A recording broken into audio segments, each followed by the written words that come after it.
කරන කුණුහර පාස් කියනවා වගේ. ඒකට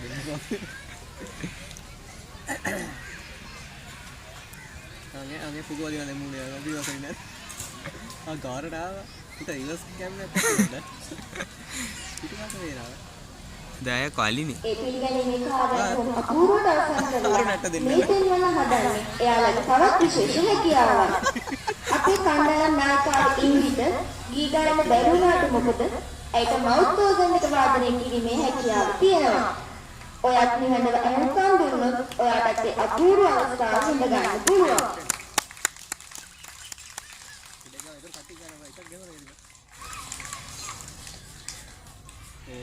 අලියෙකුගේ උඩුතලක් නාසයත් එකවීම මගින් තමයි මෙයාලගේ මේ හොඬවැල නිර්මාණය වෙලා තියෙන්නේ. ඒ වගේම අලියෙකුගේ කැපී පෙනෙන ශරීරාංගයක් ලෙසටත් ඔවුන්ගේ මේ හොඬවැල හඳුන්වන්න පුළුවන්. බැටළු අලියෙකුගේ හොඬවැල කිලෝග්‍රෑම් 150 200ක් අතර බරකින් යුක්ත වෙනවා. අපේ පොඩිත්තන්ට එක තැන ඉන්න බෑ වගේ. ඉතින් අපේ අලියාලුවොත් මේ බලන්නකොලා හරි ලස්සනට කරගෙන හැටි. මේගොල්ලෝගේ ශරීරය කිලෝග්‍රෑම් 3000ක් 4000ක් වගේ බරින් යුක්ත වෙනවා. ඉතින් ඒ බර සමබරව තියාගෙන හරි අපූර්වට කරගෙන හැටි බලන්නකෝ. කරගිල්ලා දෙන්නේ. ඕක කරගෙන දරස් කරවන්න. කලන්ඩේ වරුඩක් පහ එකක් ගහලා. ඌ රිවර්ස් කැම හයි කරනවා. අඩ උන්ට පොර්තුගල් තියෙන හැටි නේදවා. මෙතන මේ නියනවුස් කරන්නේ.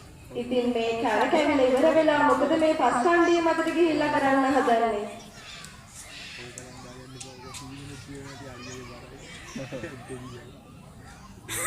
අපේ නරඹන්නන්ට වගේම අපිටත් බොහොම අපූර්වට වැදගත් විදිහට වැදගත් නෝනල වගේ මෙන්න මෙහෙම පුංචි අලිපස්ස තියලා වාඩි වෙන්න පුළුවන් කියලා තමයි ඔබට පෙන්වන්නේ. අපි ඉතින් පුගනවා කියන්නේ මෙතන බලපන් මේ ලස්සන අලිපුගනේ බලයන් අලිපුගනේ අලිපුගනේ බලාගෙන ඉන්න. අවදම අලිපුග කරගෙන නැහැ. අද බලන්නේ අලිපුග. අලිපුග තුනක් තියෙනවා. අපි පුංචි කාලේ අත්අල්ලගෙන කිරිකිරි බෝලේ රැඳෙන මානේ කියලා සෙල්ලමක් කරා මතකද? අන්න ඒ වගේ අපේ අලියාලුවොත් හරි අපූර්වට කිරිකිරි බෝලේ කරලා මේ දැන් පොකුණු ඉස්සරහට ඇවිල්ලා ඔබට ආචාර කරන්න හදන්නේ. ඉතින් මේ පොකුණු ඉස්සරහට ඇවිත් පිටුපසට ගමන් කරනකොට මේගොල්ලෝ වල්ගේ දෙකට සලවනවා. අලිය තමයි වෙන්නේ. මේගොල්ලෝ වල්ගෙන් තමයි පිටුපස ඇති පාදක හඳුනාගන්නේ. බලපන් මේ මඩ යටින් පොඩ්ඩක් පේනවද කියලා. නන් ටික කිව්ව හැටි බලන්න. නන් ටික එහෙම වෙන්න පුළුවන් නේද? නැත්තම් නැත්ත කියලා පයින් අල්ලගෙන ගියොත් කොහොමද අතන්නේ? පයිය පේන්නේ නැහැ. වීඩියෝ වල ඔක්කොම හොඳේ. පයිය පේන්නේ නැහැ අලි නෙවෙයි. මේ වීඩියෝ කාටවත් බලන්න දෙන්න බෑ ඉතින්. පොගවම කකුලක්වත් අරගෙන මේගොල්ලෝ ඉතින් හොඳදැන වල්ගේ අල්ලගෙන මෙන්න මෙහෙම තමයි සෙල්ලම් කරන්නේ.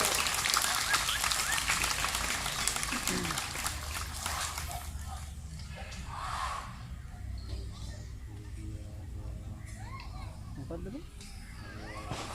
අරලාබඩේ. බුගලේ වලයි වයිඩියා ගන්නයි. කොහොමද ගන්නේ? නෑ නෑ මම මේ අලිදියා කරන්නේ. මම ආයේ අලි සෙල්ලම් බලන්න මේ කෙලි සෙල්ලම් බලන්න. මන් දන්නේ. අලිය බලන්න. කිල්ලෝ බලපන් ඉවරනවා පස්සේ යන්න. මේ සෙල්ලම් බැලුවේ මොන සෙල්ලම් දෙන්නේ නේද? ඉතින් මේ අපේ අලියාලු වටයක් කියන කරකිලා මේ මොකද්ද කරන්න හදන්නේ? වටේ කරගෙන. වටේ යන. අපි පුංචි කාලේ එකපාරට කෝච්චි ගියා වගේ මෙන්න මෙහෙම තමයි අපේ අලියාලු කෝච්චි යන්නේ. හැමදාමත් හොඳ මිතුරියන් වගේ සමගියෙන් ඉන්නවා කියලා තමයි මේ ඔබට පෙන්වන්නේ. නියමන පුරුදු කරලා නේද වා? උන්ට ඒ සංවේදන තියෙන හැටි බලන්න ඉවර කරා. අලියා තියෙනවා මොලේ තියෙනවනේ බලපන් ලොකු උළුයි. ඉතින් ඔබ දන්නවද මේගොල්ලෝගේ වර්ගයාවෝ ඉන්නේ කොහොමද කියලා? අපි ඒ කාරණේ ඔබට පැහැදිලි කරන්න මේ යොදාගන්නේ ගැහැණු සතුන් දෙදෙනෙක්. මෙන්න මේ ආකාරයට තමයි මේගොල්ලන්ගේ අභිචලනය සිද්ධ වෙන්නේ. මිත්‍යා විශ්වාසයක් තියෙනවා මේගොල්ලන්ගේ අභිචලනය සිද්ධ වෙන්නේ විශාල බලක් හාරලා ඒ තුල කියලා. එහෙත් එය බොරුවක්. සත්ත්ව ලෝකයේ දීර්ඝතම ගත් කාලයක් පවතින්නේ මොවුන්ට. වසර දෙකකට ආසන්න කාලයක්. දිනවලින් නම් දින 640ක් පමණ. අනිමාවක් වරකට බිහි කරන්නේ එක් කන පැටවෙක් පමණයි. දැන් මේ කිව්වේ මං ගෑනු සත්තු දෙන්නෙක් යොදාගෙන කරනවා කියලා. ඔව් ඒ නිකන් පෙන්නන්න. අභිජනනය කරන්නේ නිකන් පෙන්නන්න විතරයි බං. ඔක්කොම නිකුත් තියෙන 20යිනේ. ඒ වුණාට ඔයාලට පේන මේ ආසියානු වලියෙකුගේ ඉදිරි පාදයේ නිකුත් 5යි පිටුපස පාදයේ නිකුත් 4කුත් එක්ක එක අලියෙක් අපිට පෙන්නනවද නේද? 18යි. ඔක්කොම අපිට පිටුපාලයි. අප්‍රිකාවේ අලියෙක්ගෙන ඉදිරි පාදයේ නිකුත් 4යි පිටුපස පාදයේ නිකුත් 3කුත් තමයි පිටන්නේ. අලියා නෙමෙයි වෙනස් කරන ගෙල්ල. මේ බලංගේ මේ විශාල ශරීරයේ බර දරා ගන්න පුළුවන් වෙන විදිහට තමයි මෙයාලගේ පාදවල අස්ති ගොඩක් ශක්තිමත්ව වැඩිලා තියෙන්නේ. අලියෝ නේද? අලියෝනේ ලොකුයිනේ. උන්ට ලොකු නෑ පොඩි. නෑ විතරයි. උන්ගෙන අලියෝ නෙමෙයි. උන් පරිණාමවල අපි රැ වෙනකොට නිදා ගන්නවානේ. ඉතින් මේ අපේ අලියාලුවත් හදන්නේ නිදා ගන්න. මේගොල්ලන්ට හිතගෙන වගේම පැතිර නිදා ගැනීමේ හැකියාවක් තියෙනවා. ශීරපායේ සතුන් අතරින් කෙටි කාලයක්ම නිදා ගන්න ලබන්නේ මොවුන්. පැය 2-3ක් වගේ ආසන්න කාලයක්. මේගොල්ලන්ට මෙන්න මෙහිම බිම වැතිරලා නිදා ගන්න පුළුවන්. එහෙම නිදා ගන්න ඉතාමත් නිරෝගී අලියතු. මේ රෝගී අවස්ථාවල ගහකට වාහන වෙලා තමයි නිදාගන්නේ. ඒ මොකද මේගොල්ලෝ මේ විශාල ශරීරය සමබරව තබාගෙන නැගිට ගන්න අපහසු වෙන නිසා.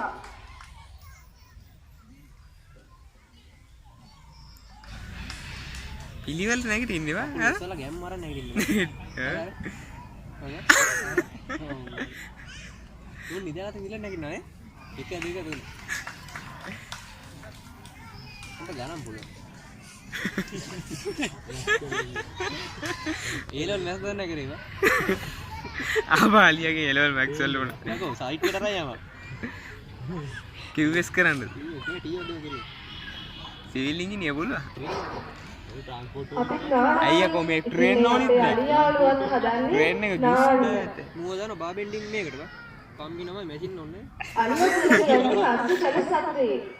මේගොල්ලෝ දිනකට පැය කිහිපයක් ජලයට බැස කාලය ගත කරනවා. ඒ මොකද මේගොල්ලෝගේ මේ විශාල ශරීරයේ විශාල මාංශ පේශී ක්‍රියාකාරීත්වය නිසා විශාල උෂ්ණත්වයක් ඇති වෙනවා.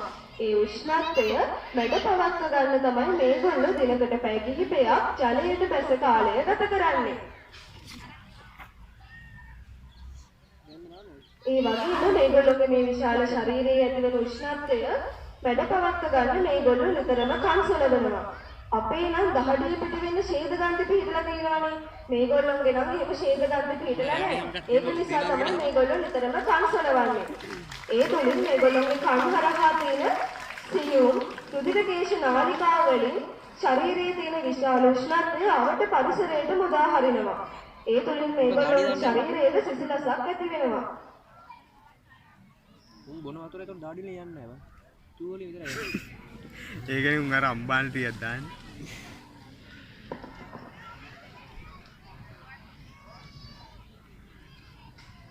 ඔව් නේද? ඒක. අලිහුර.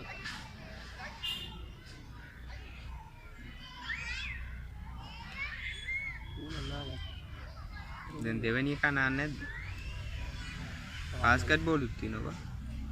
කම්මැලි. ඒ මේ අර නායිකාව තමයි බා ඔක්කොම වැඩිපුරම ක්‍රීඩා කරන්නේ.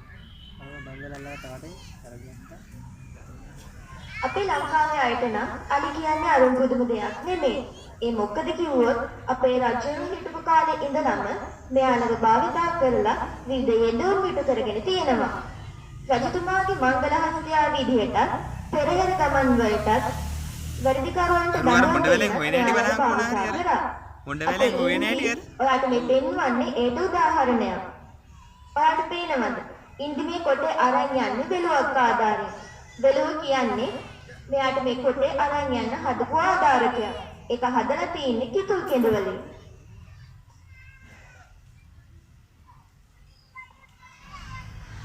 ඔයා කැලේ ඇවිදගෙන යද්දී අලියෙකුගේ ඉදිරි පාසල්කුණක් දැක්කොත් මෙන්න මේ විදිහට තමයි ඒ අලියාගේ උස ගණනය කරන්නේ. අලියෙකුගේ ඉදිරි පාදයේ වත ප්‍රමාණය මැන එම අගය දෙකෙන් වැඩි කරලා එන අගය තමයි අලියෙකුගේ උරහිසට උස වෙන්නේ. මේ ඔබට පැහැදිලි කරන්න අපේ කණ්ඩායමේ කුඩාම සමාජිකාවර කේම තමයි මේ ඉදිරිපත් වෙන්නේ. අපේ කේමාගේ ඉදිරිපාදයේ වටක් ප්‍රමාණය අඟල් 46යි. ඒ දෙගුණයක් වූ විට අඟල් 92ක් වෙනවා.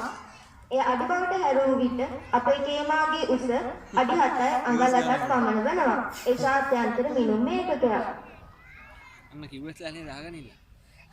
ඕ මත තියන්න උඹලට ඕන නම් ලයිට් වල. ඔබ දැකලා තියෙනව නේද කකුල මොහොමද යන්නේ කියලා. අන්න ඒ වගේ ඉතින් මේ අපේ අලියාළුවා දෙපැත්තට යන විදිහ තමයි මේ ඔබට දැක ගන්නට ලැබෙන්නේ. අපේ නම් ඔළුවේ ඇස් පිටන්නේ ඉස්සරහින් ඉන්නේ. ඒක නිසා අපිට අංශක 280ක් වගේ ප්‍රමාණයක් පේනවා. ඒ වුණාට මේගොල්ලෝගේ ඇස් පිටන්නේ දෙපැත්තෙන් නිසා මේගොල්ලන්ට අංශක 160ක් වගේ ප්‍රමාණයක් තමයි පේන්නේ. ඉතින් අන්න ඒක නිසා මේගොල්ලන්ට ඔළුව හරවන්නේ නැතුව මෙන්න මෙහෙම දෙපැත්තට උනත් ගමන් කරන්න පුළුවන්.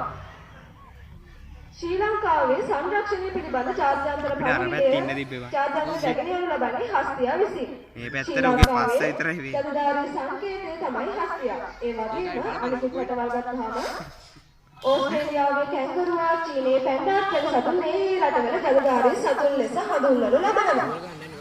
ඉතින් ඕගොල්ලෝ දැකලා තියෙනවද අලියෙක් බාස්කට් බෝල් ගහනවා? ඉතින් මේ බලන්නකෝ අපේ අලියාරුවා හරි අපූර්වට බාස්කට් බෝල් සෙල්ලම් කරන්න හැටි. ඔය තාම දක්ෂිණ සුලමකට බලනවා. මේ නැවතත් උත්සාහය බාස්කට් බෝල් දාන්න බලමුකෝ. ඒ උත්සාහය සාර්ථක වේද කියලා? ඒකයි අලියෙක් නේද? අලියන්න උනත් මම බාස්කට් ඔය උත්සාහය සාර්ථකයි. අඹගේ ගිහින් දාලා දෙන්න පුළුවන් අලියෙක්. මම බාස්කට් බෝල් අලියට දාන්න. අලියට දාන්න බෑනේ. අර මේකට දාන්න. බාස්කට් එකට දාන්න බෝල්. බලමු තුන්වෙනි අවස්ථාව සාර්ථක වෙයිද කියලා අපේ අලියාළුවගේ. සාර්ථකයි ඔය අලියෙක් බලා ගන්න බෑ කිව්වා. ඔය අවස්ථාව අපිට සාර්ථකයි. අපේ ඉන්දි කියලා කියන්නේ දක්ෂ බාස්කට් බෝල් ක්‍රීඩිකාවක්. පරාදි අපිට අර පැත්තේ ඉන්න දිවිෂ. ආයෙ බයිත් දැන් උට දාන්න කියලා අපිට අතර නයි. ආංගර ගහගා වෙත් කියලා කියන හරියට. ලෝකයේ විවිධ රටවල සම්ප්‍රදායන් ගත්තහම ඒකට සතුටු චර්යාරටාවන් ගමන් විලාසයන් නිවහල් වෙලා තියෙනවා. ඉතින් මේ පසුබිමින් නැහෙන්නේ ඔබට ගතකාවන්න මේ කාලයට අපේ අලියාළුවගේ අපූර්ව නර්තන හැකියාව තමයි මේ ඔබට පෙන්වන්නේ. හොඳයි මේ සියලු හැකියාවන් සමගින් අද